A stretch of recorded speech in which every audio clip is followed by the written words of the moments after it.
প্রকৃতির এই রূপ সব থেকে বেশি ভালো লাগে। আহা হা। হ্যালো ফ্রেন্ডস, আমি তমালি।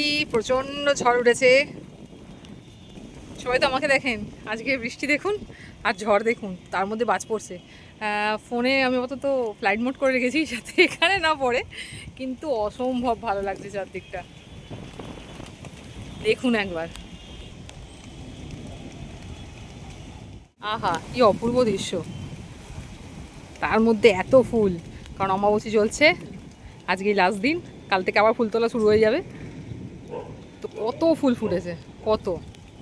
একটা নতুন জবা দেখাই, যেটা আমি কিনেছিলাম। এবার দেখুন জবার সাইজ।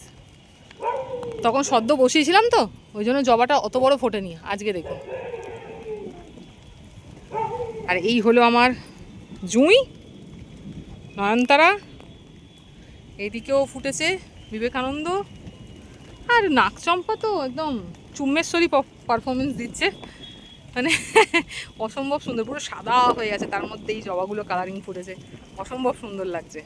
তার মধ্যে নীল টগরও প্রচুর ফুটেছে আজকে, তো সুন্দর ফুটেছে। এটা পিঙ্ক টগর, এটা নীল টগর, আর ওইদিকে আছে সাদা টগর। আহা কি সুন্দর, অপরূপ মনোরম একটা ওয়েদার। তার সঙ্গে মেঘেদের গুরু গুরু আওয়াজ।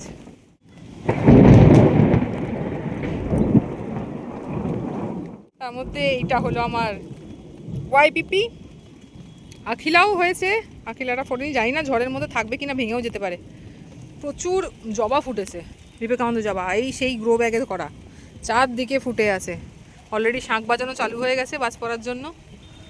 অসম্ভব ভালো লাগছে চারদিকটা, একবার দেখুন, পুরো একদম কালো হয়ে গেছে। প্রকৃতির এই রূপ সব থেকে বেশি ভালো লাগে। আহা হা হা, এই এতক্ষণ একটা পেলাম।